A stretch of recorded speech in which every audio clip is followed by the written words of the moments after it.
Ito pala yung naging problema niya.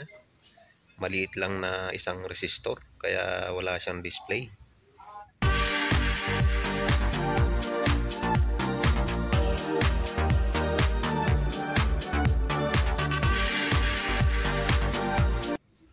Magandang araw sa inyong lahat mga kaibigan. Bali, nandito na naman po tayo at meron naman tayong isang TV na CRT na gagawin natin ngayon.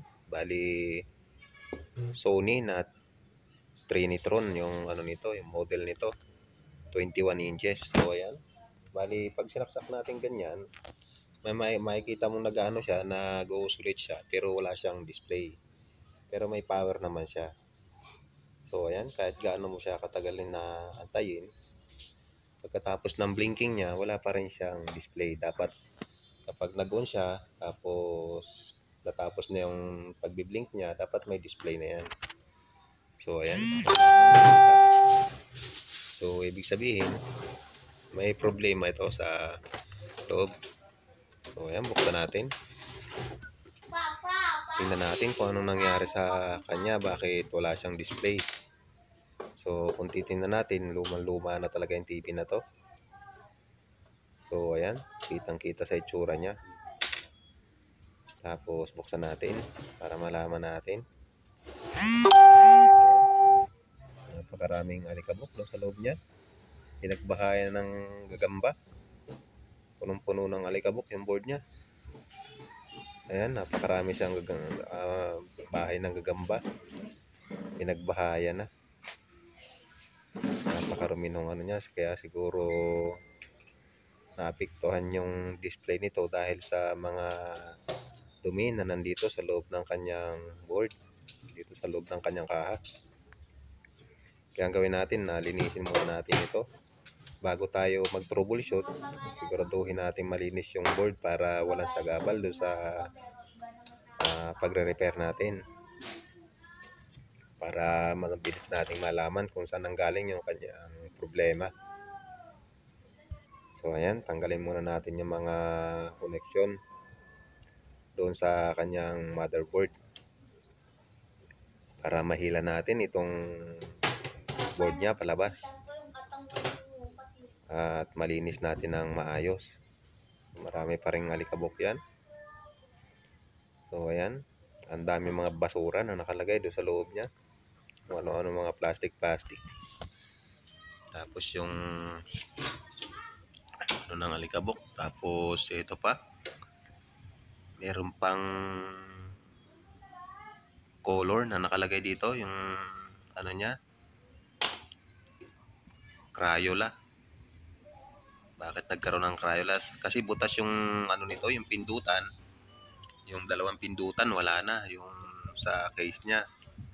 Bali butas na siya, siguro pinaglaruan siguro ng mga bata, pinasok to sa loob ng butas yung Crayola, tapos hindi na siya nakuha. Ayan, daming dumi niya, alikabok. Bali tanggalin muna natin lahat yan. Ayan, tapos tanggalin natin yung yoke. Ayan, tanggalin natin lahat ng connection para wala sagabal, para mas mabilis linisin. Pagkatapos natin dyan, bali ang step na gagawin natin, bali mag-resolder muna tayo. I-resolder natin yung mga portion na baka may mga umangat na hinang. Ayan, bali mayroon nga ako nakita na umangat yung mga hinang niya banda dito sa kanyang horizontal, dito sa may flyback niya. So ayan, bali hinangin muna natin. Pagkatapos nating mahinang, i-voltage checking muna natin kung anong voltahe lumalabas sa kanyang B+. So ayan, i-rate muna natin. So minsan kasi kaya nawawala siya ng display, naglulos yung mga contact dito sa kanyang board dahil sa kalumaan na o sa katagalan na nawawala na yung pagkakakunik ng mga paa niya doon sa kanyang board o ng mga paa ng mga pyesa.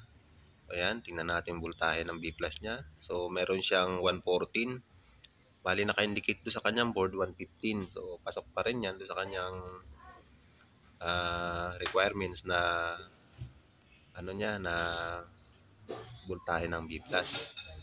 Tapos, check natin yung kanyang RGB. Ay, yung kanyang 200 volts. So, meron siyang 196. Ito sa kanyang CRT board. Tapos check natin yung kanyang RGB. So ayan, meron siyang 192. So napakataas ng kanyang RGB, yung kanyang red, green, blue. So ayan, halos pare-pareho, 192.93. So ang taas niya, ibig sabihin yung KB dito walang voltahe yan. So dapat may voltahe yan kahit mga 1 point something. So ayan, halos wala na tayong ma-reading. So delikado, parang may sira yung tube nito. Kapag ganito, walang voltahe rito, malamang sira nito yung tube. O sana lost connection lang yung sira nito. So, ang gawin natin, bali, tingnan muna natin yung supply papunta doon sa kanyang yung dinaanan ng supply galing doon sa kanyang ABL. Tingnan natin, may dalawa kasing resistor yan doon, dalawang 1/4 na resistor na minsan 30K, minsan naman 33K. So ayan, tingnan natin kung hindi pa nag-change value yung 30K na nakalagay dyan. Sukatin natin. Ayan. So ayan, okay pa naman. Mayroon pa siyang 30K. Ibig sabihin 30K, pasok pa rin siya. So tingnan natin yung isa. Meron pang isa dito. Ayan, sukatin natin. Testerin natin. Minsan kasi kadalasan dito na ang dahilan yan. Kaya walang display. So ayan, mig yung lumalabas sa kanya. Ayan, parang open yung yung resistor na 30K. Ayan, 100 meg. So hindi dapat 100 meg yan, dapat lalabas yan mga 33 o 30K yung value. Tingnan natin, baklasin muna natin para makasigurado tayo. Tapos pagkabaklas natin, sukatin ulit natin kung tama pa ba yung value ng resistor na yan. Bali 1/4 lang yung niyan, yung wattage niyan. Maliit lang na resistor. Bali diyan kumuha ng supply yung ating ABL. Yung supply niyan galing yan doon sa ating B+ na 114 o 115. So nag-series siya doon ng dalawang capacitor, ng dalawang resistor papunta doon sa kanyang ABL. So ayan, ito yung resistor. Ayan, napakaliit. So halos di na makita yung kanyang kulay. Parang nasunog-sunog na yung itsura niya. Pero hindi siya mapapansin kasi halos lahat ng resistor ganyan yung kulay. So ayan, sukatin natin. So ayan, open nga talaga siya. Wala na tayong ma-reading sa kanya. So gawin natin, hanap tayo ng pamalit sa kanya. Hanapan natin ng 30K na ganun din. Hanap tayo dito. So ang problema, wala tayong makita na ganun. So ito, meron tayong nakita. Kaso hindi siya 30K. 33K ito. Medyo mataas siya ng konti pero pwede pa rin yan. Ayan, 33K. Ito yung ikakabit natin. Pero hindi naman sila naglalayo. Pero mas maganda sana kung katulad nung tinanggal natin, yung may babalik natin o yung ipapalit natin. Pero sa kaso nito, bali wala tayong pamalit. So ayan, ikabit na natin. Bali kung kung bago nga pala kayo sa aking channel at napadaan lang kayo, bali subscribe nyo naman yung channel ko at i-hit nyo na rin yung notification bell para updated kayo sa mga bagong video ng i-upload ko. At kung gusto nyo makita yung mga video natin sa Facebook, i-search nyo lang yung Mandy Imperial Zapanta at makikita nyo rin yung mga video natin doon about sa mga ganitong pagre-repair.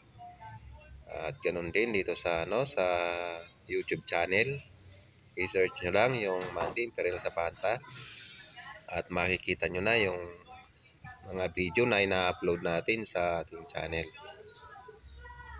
At sana may-share nyo na rin at para magkaroon din ng idea yung iba nating mga kaibigan na nag-aahangad na matuto sa pagre-repair. So ayan, sukatin natin ulit yung voltahe nya.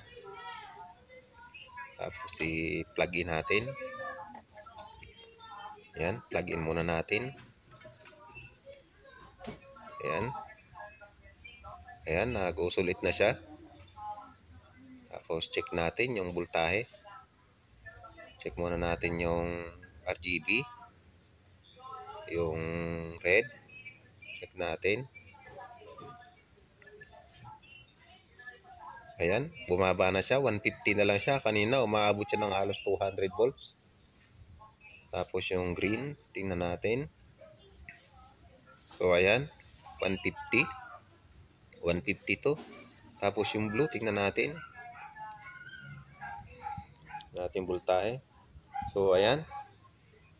Ayan, nag-usulit na, meron na siyang display. So ibig sabihin doon lang talaga siya nagkaroon ng problema. Ayan. So hindi lang siya kita sa sa camera pero may display na siya. So ayan, ikabit na lang natin para ma-testing natin yung video. Lalagyan natin ng video.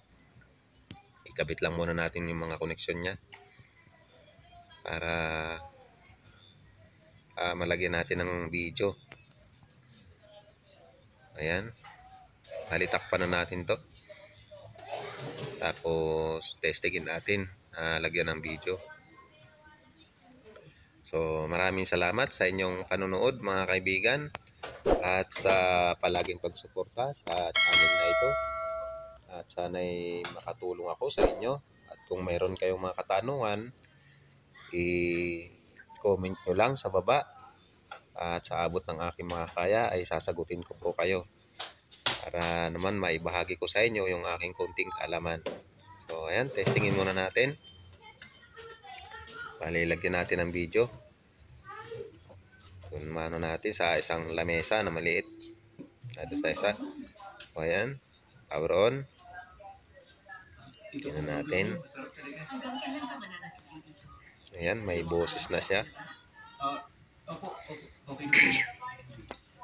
Ayan. Bali, okay na. Medyo may problema na rin yung kanyang tube pero wala tayong pamalit. Kailangan nang mapalitan ng CRC tube. Pero okay na siya. So maraming salamat sa inyong panonood mga kaibigan at kita-kits ulit tayo sa susunod na mga video at maraming salamat.